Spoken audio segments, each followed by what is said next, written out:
नमस्कार मित्रों, मैं डॉक्टर सुनीता सिंह सुधा वाराणसी से अपनी लघु कथा उसके क्षण भर के बाद से जोड़ती हूँ। सुनिएगा।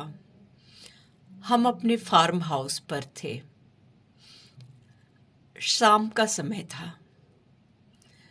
प्रिया और मैं लॉन में चाय पी रहे थे। तभी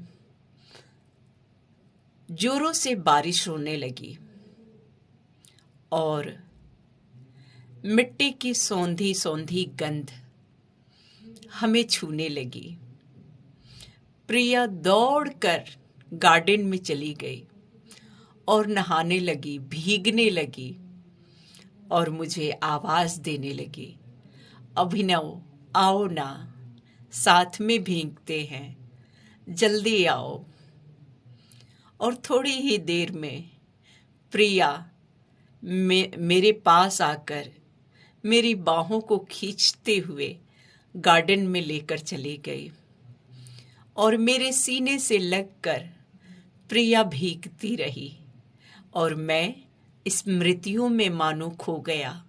कैसे हमारी शादी हुई, हमारे बच्चे हुए, फिर हमारे अपने ऊपर बच्चों की जिम्मेदारियां, फिर जब वे बड़े हुए उनकी शादी, फिर वो कैसे दोनों जाके हमारे दोनों बेटे अमेरिका में सेटल हो गए। फिर हम दोनों पति पत्नी कैसे शहर की ज़मीन और मकान बेचकर इस गांव में फार्म हाउस में आकर रहने लगे। लंबे समय के अंतराल के बाद भी हमारा प्यार और जवान होने लगा, कभी कम न हुआ। प्रिया मेरे होठों की मुस्कान थी, मेरे रग रग में बसी थी।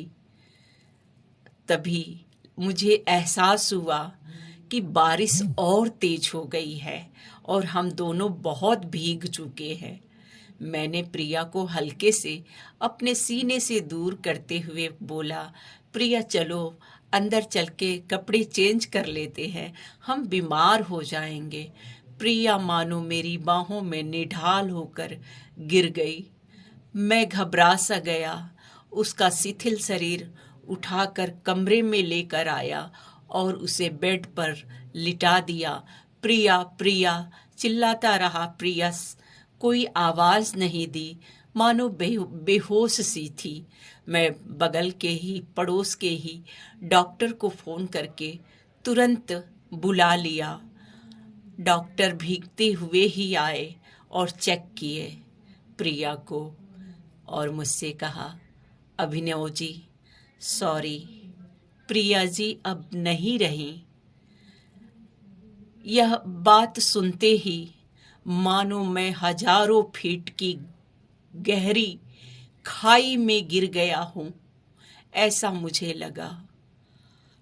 तभी डॉक्टर साहब ने थोड़ा सा मुझे हिलाते हुए कहा, अभिनव जी धैर्य रखिए, अपना ध्यान रखिए, मैं चलता हूं। मैं कुछ न बोल पाया।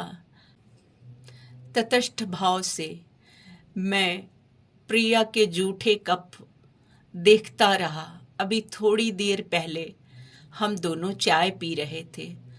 कभी मैं उन कपों को देख रहा था, कभी बारिश को गिरते हुए देख रहा था गार्डन में, और कभी प्रिया के देह को देख रहा था। फिर ना जाने क्या सूझा और मैं किचन में चला गया। किचन में देखा सारे सामान बड़े करीने से सजे हुए मिले। कुछ बर्तन अभी भी माजे जाने के इंतजार में थे। जूठे बर्तन वॉश बेसिन में थे और माजे जाने के इंतजार में थे। मैं किचन से बाहर निकल आया। फिर प्रिया को देखा। प्रिया के पास बैठ गया और लगा कि क्षण भर के बाद ही इस फार्म हाउस का सन्नाटा मुझे भीतर से चीर रहा है। धन्यवाद मित्रों। मैं डॉक्टर सुनीता सिंह सुधा वाराणसी से।